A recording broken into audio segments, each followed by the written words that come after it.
नमस्कार, आपण पाहतात कटू सत्य लाईव्ह न्यूज. चॅनलवर नवीन असाल तर चॅनलला सबस्क्राईब, शेअर, लाईक, कमेंट करून महाराष्ट्रभरातील नवनवीन बातम्यांसाठी बेल आयकन दाबायला विसरू नका. आणि बहुतेक जण उत्तम शिकलेले होते.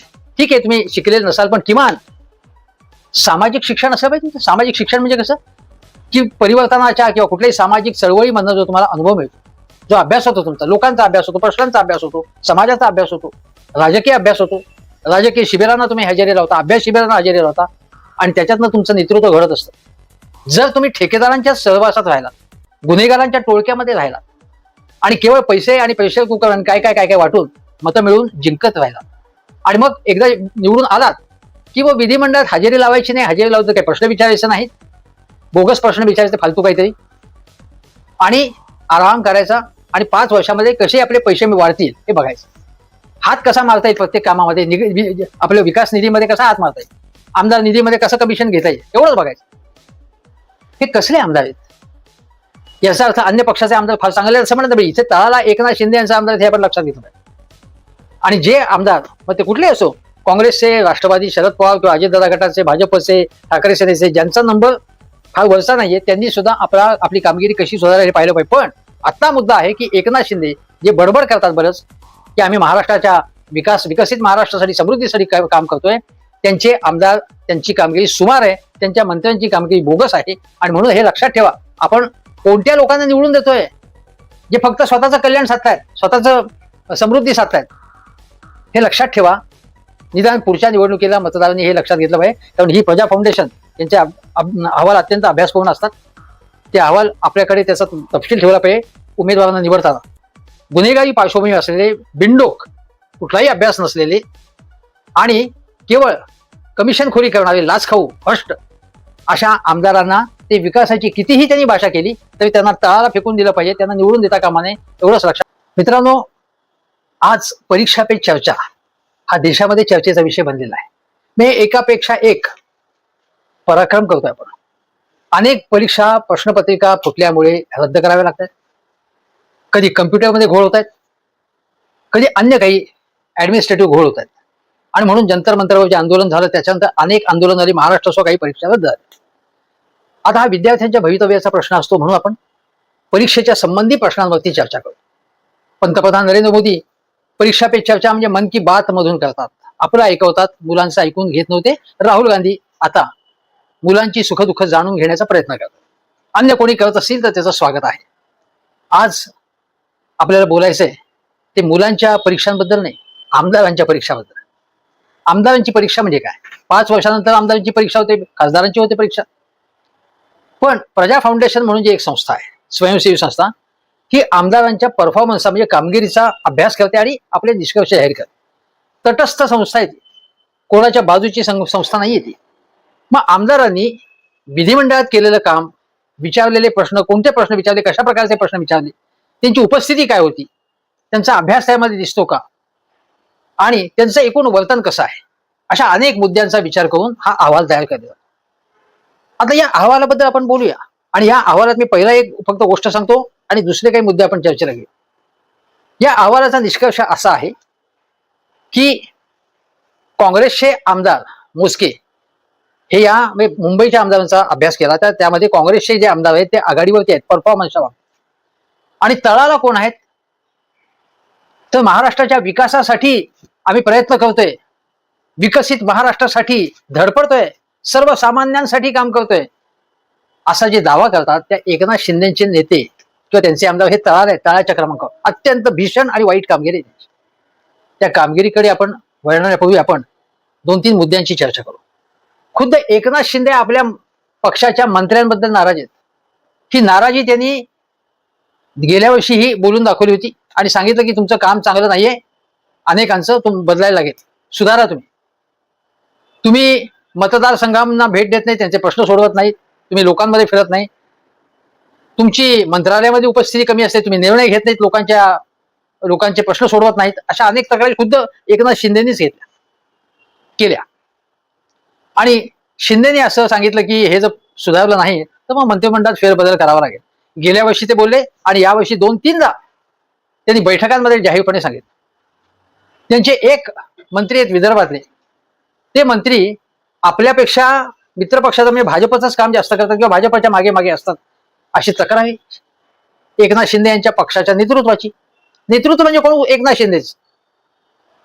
ठाण्यामधल्या रुग्णालयाचं नूतनीकरण होतंय. तिथला एक मंत्री एकनाथ शिंदे गटाचा म्हणतो की माझं काय, कंत्राटदाराला विचारतो माझं काय, मेरा क्या होगा काली, असं म्हणतो ना तसं, माझं काय, मला किती टक्के, हे सगळं लोक बोलतात जाहीरपणे.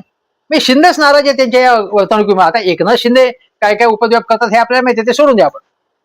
पण ही गोष्ट लक्षात घ्या की एकनाथ शिंदे यांना आपल्या पक्षाच्या मंत्र्यांबद्दल, त्यांच्या कामाबद्दल समाधान नाहीये. पण ते पक्ष संघटनेचं काम करत नाहीत, ते मंत्री म्हणून चांगलं काम करत नाहीत आणि ते लोकांचे प्रश्न सोडवत नाहीत, अशी त्यांचीच तक्रार आहे एकनाथ शिंदे. आता वारंवार तक्रारी करून जर काही बदल होत असेल तर ते त्यात बदल त्यांनी केला पाहिजे. पण अजून बदल झाला नाही, होईल असं आपण म्हणूया. आता जेनझी हे आपण करतो, त्यापैकी एक श्रीकांत शिंदे यांनी जेनझीची एक मिटिंग घेतली म्हणजे आपल्या पक्षाची प्रतिमा सुधारण्यासाठी. आता राहुल गांधींची कशाला कॉपी करायला जातात? जी कॉपी करायला गेले देवेंद्र फडणवीस, तो शो फ्लॉप झाला, काही त्यात चमक दिसली नाही. आता श्रीकांत शिंदे यांना तर कुठल्याही प्रकारचा करिश्मा, लोकप्रियता काहीही नाहीये, त्या निवडून येतात. पण ते काय फार मोठे नेते समजतात का स्वतःला? काय ज्या पद्धतीने सगळी गर्दी जमवली होती, ज्या पद्धतीने बोलत होते, त्याला काही अर्थच नाही. अनेक जण थिएटरमध्ये सिनेमा लावतात, मी माझाही सिनेमा लावला, असा तो भाग होता. या श्रीकांत शिंदे यांच्या पक्षाच्याच अहिल्यानगरमधल्या काही महिला पदाधिकाऱ्यांनी, महिला आघाडीच्या काही जिल्हा प्रमुख, अमुक तमुक अशांनी राजीनामा दिला. का राजीनामा दिला? त्यांचं म्हणणं कसलं म्हणे महाराष्ट्राच्या विकासासाठी आमचा पक्ष धडपडतोय. 99% आमचे नेते हे सगळे कंत्राटदार आहेत, त्यांना फक्त ठेक्यांमध्ये रस याचा जाहीर आरोप त्यांच्याच पदाधिकाऱ्यांनी केला, मी नाही केला. मी अगोदर करत होतो, पण हा त्यांच्याच पदाधिकाऱ्यांनी केला. म्हणजे त्यांच्या पक्षाची प्रतिमा काय बघा. आता हा जो अहवाल आलेला आहे ताजा, जो प्रजा फाउंडेशनचा, त्या अहवालात काय म्हटलंय बघा. त्यामध्ये असं म्हटलेलं आहे की पहिल्या क्रमांकावरती अमीन पटेल हे आलेले आहेत, जे काँग्रेसचे आमदार आहेत, चांगला परफॉर्मन्स आहे आमदार. असलम शेख हे दुसऱ्या क्रमांकावर आणि ज्योती गायकवाड या तिसऱ्या क्रमांकावरती आहे. आणि या यादीत चौथ्या क्रमांकावरती सुनील प्रभू, दिंडोशीचे उद्धव ठाकरे यांचे आमदार. गेले 12 वर्ष तुम्हाला सांगतोय त्यांची कामगिरी अत्यंत चांगली आहे. ते ज्या पद्धतीने विधानसभेमध्ये प्रश्न विचारतात, अभ्यास करतात त्यासाठी, आणि लोकांचे प्रश्न समजून ते ज्या पद्धतीने प्रश्न विचारले पाहिजे, उत्तरं घेतली पाहिजेत, ज्याच्यातनं लोकांचे प्रश्न सोडवायला मदत झाली पाहिजे, याची ते काळजी घेतात. त्यांची उपस्थिती, त्यांचं एकूण वागणं, हे सगळं बघता त्यांना सातत्याने त्यांचं कौतुकच होत आलंय प्रजा फाउंडेशनच्या या अहवालात. याच्या अगोदरच्याही अहवालात सांगते. तर चौथ्या क्रमांकावरती दिंडोशीचे सुनील प्रभू आहेत. बघा, सुनील प्रभू हे मुंबईचे महापौर होते आणि ठाकरे गटाचे एक आधारस्तंभ आहेत मुंबईतले, हे आपण लक्षात घेतलं. आणि हे सगळं जर ठाकरे गटाचं पाहिलं तर आता त्याच्या पुढे तळाला कोण आहे बघा. आता यात आपण हे म्हणतो सभागृहातली उपस्थिती, विचारलेल्या प्रश्नांची संख्या, प्रश्नांचे विषय, हे सगळं या रिपोर्ट कार्डमध्ये हे बघितलं जातं. आता तळाला कोण आहेत? ते एकनाथ शिंदेच्या नेतृत्वाखाली शिवसेनेचे आमदार प्रकाश सुर्वे, शिवसेनेचे आमदार अशोक पाटील, मला वाटतं ते भांडूपचे आहेत, हे तळाला आहेत. आणि त्यांचे अजून एक ते दिलीप लांडे, ते सुद्धा तळाला आहेत. राम कदम जे पोपटासारखे बोलत असतात जगातल्या सगळ्या विषयांवरती, आणि फक्त लोकांना यात्रेला घेऊन जायचं आणि लोकप्रियता संपादन करायची आणि देवेंद्र फडणवीस यांचं भजन करायचं, एवढंच काम आहे त्यांचं. ते राम कदम सुद्धा तळाला आहे. आता मी तुम्हाला सांगतो, यापैकी आता हे अशोक पाटील, आता अशोक पाटील हे जे मी भांडूपचे आहे आमदार शिंदे सेनेचे, त्यांच्याविरुद्ध अनेक आरोप आहेत. आणि काही जण म्हणतात की त्यांच्याविरुद्ध काही गंभीर आरोप आहे, त्यांना मोठी शिक्षा होऊ शकते, आमदारकी रद्दही होऊ शकते. आता कधी जजमेंट येईल माहित नाही मला. आणखीन एक आमदार ते कुकर वाटताना सापडले, कुकर वाटत होते, प्रेशर कुकर, त्याच्यावरनं त्यांची कॉन्ट्रोवर्सी झाली होती. म्हणजे शिंदे सेनेचेच आमदार. आणि हे जे सगळे त्यांचे लोक आहेत, ते काम न करता फक्त रॅकेट्स करणं हे यांचं काम आहे, हे आपण लक्षात घ्या. शिंदे सेनेचे अनेक आमदार. आता याच्या पूर्वीचा मी अहवाल सांगतो 2022 सालचा, त्यात राहुल नार्वेकर ज्या विधानसभा अध्यक्ष तेही तळाला होते, भाजपच. मंगलप्रसाद लोढा तळाला होते, हे आपण लक्षात घ्या. म्हणजे जे गप्पा मारतात, आम्ही फार विधानसभेचं कामकाज चांगलं करतो, विधिमंडळ परंपरा, लोकशाही परंपरा, गप्पा मारतात, त्यांची परिस्थिती ही आहे. आता दिलीप लांडे मी म्हटलं ना, प्रेशर कुकर, हे चांदिवलीचे आमदार शिंदे सेनेचे, ते प्रेशर कुकर वाटपावरनं कॉन्ट्रोवर्सी आली होती त्यांची, म्हणजे मतांसाठी. आणि मराठी माझी आई, उत्तर भारत माझी मावशी, आई मेली तरी चालेल, असं कोण म्हणाल तर प्रकाश सुर्वे म्हणाले होते, जे त्यांचे आमदार आहेत. म्हणजे एक एक यांचे आमदार यांचे काय काय दिवे लावतात ते बघा. म्हणजे शिंदे सेनेचे आमदार, मंत्री तर बोगस आहेत अनेक, काम न करणारे अनेक नेते शिंदे सेनेचे ठेक्यांमध्ये रस घेणारे. आणि आता तळालेत सगळे यादीमध्ये आमदारांच्या मुंबईत.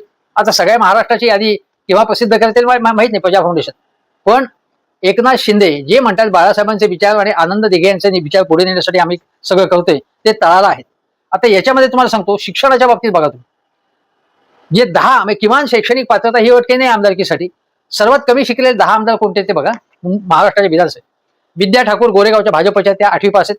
रत्नाकर गुटे राष्ट्रीय समाज पक्ष म्हणजे महादेव जानकरांचा पक्ष, ते 8वी पास आहेत. रत्नाकर गुट्टे हे मी सांगितलं ते 8वी पास आहेत. साजिद खान पठाण अकोल्याचे आमदार आहेत काँग्रेसचे, ते 8वी पास आहेत. महेंद्र दळवी एकनाथ शिंदेच्या गटाचे, ते असेच 8वी पास आहेत. प्रकाश भरसावळे 8वी पास अकोटचे भाजपचे आमदार. मंदा म्हात्रे बेलापूरचे, आपल्याला माहिती आहे त्यांचा आणि गणेश नाईकांचा कसा सतत वाजलेलं असतं. त्यात मला वाटतं 377 मतांनी आले होते निवडून बेलापूरचे आमदार, त्या 5वी पास आहेत फक्त. नंतर विलास तारे पालघर बोईसरचे शिंदे सेनेचे आमदार 5वी पास आहेत. बबन लोणीकर भाजपचे जालना परतूरचे, ते 5वी पास आहेत. संतोष बांगर ते काय काय दिवे लावतात तुम्हाला माहितीच आहे. एकनाथ शिंदेची भलावण करायचं, ते मुख्यमंत्री व्हावेत म्हणून धोषा लावायचा जाहीरपणे. मी एकनाथ शिंदे खुश. ते कळमनुरीचे आमदार म्हणजे कोणालाही धरून पिटतात, ते 5वी पास आहेत. सुलभा गायकवाड कल्याणपूर्व भाजपच्या 5वी पास आहेत. आता बघा की तुम्ही हे आमदार काय लायकीचे अनेक आहेत ते बघा. अनेकांच्या मध्ये गुन्हेगारीचे खटले चालू आहेत, पण झालेत आमदार. अनेक आमदार आहेत, त्यांच्याकडच्या संपत्ती कशी वाढत जाते हे आपण पाहिलेलं आहे. पण मुद्दा असा आहे की आपल्या विधानसभेची परंपरा किंवा विधान परिषदेची परंपरा फार मोठी आहे. एकेकाळी विधान परिषदेमध्ये गप्र प्रधानांसारखे लोक होते. मी स्वतः पाहिले की जेव्हा ते विधान परिषदेमध्ये विरोधी पक्षनेते होते, आमदार होते, मग विधान परिषदेत विरोधी पक्षनेते झाले होते, शिक्षक मतदारसंघातून आमदार झाले, ते सायकलीवरनं टांग मारून जाताना मी पाहिलेले, पायजमा आणि झब्बा.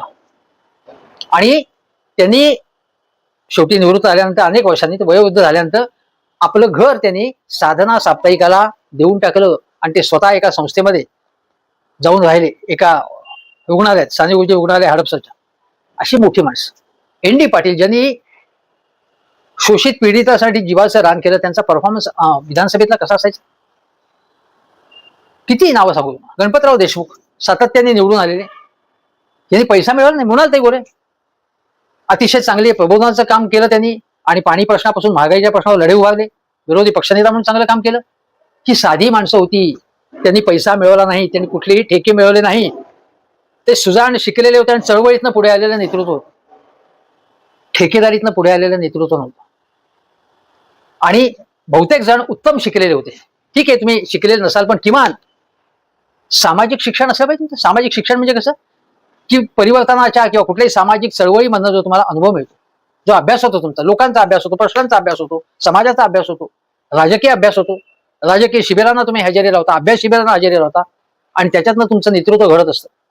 जर तुम्ही ठेकेदारांच्या सहवासात राहिलात, गुन्हेगारांच्या टोळक्यामध्ये राहिलात आणि केवळ पैसे आणि प्रेशर कुकर आणि काय काय काय काय वाटून मतं मिळवून जिंकत राहिलात आणि मग एकदा निवडून आलात की मग विधिमंडळात हजेरी लावायची नाही, हजेरी लावतं काही प्रश्न विचारायचे नाहीत, बोगस प्रश्न विचारायचे फालतू काहीतरी, आणि आराम करायचा आणि 5 वर्षामध्ये कसे आपले पैसे वाढतील हे बघायचं.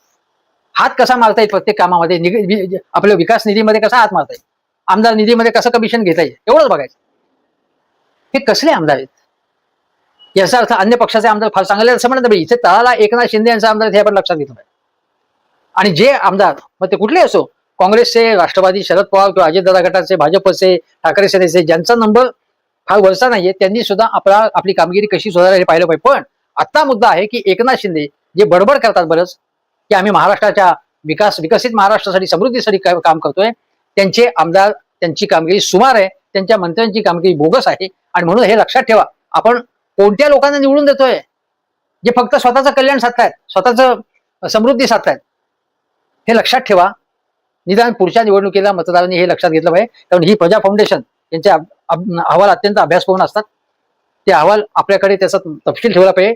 उमेदवारांना निवडताना गुन्हेगारी पार्श्वभूमी असलेले, बिनडोक, कुठलाही अभ्यास नसलेले आणि केवळ कमिशनखोरी करणारे लाचखाऊ भ्रष्ट अशा आमदारांना ते विकासाची कितीही त्यांनी भाषा केली तरी त्यांना तळाला फेकून दिलं पाहिजे, त्यांना निवडून देता कामा नये एवढंच लक्षात.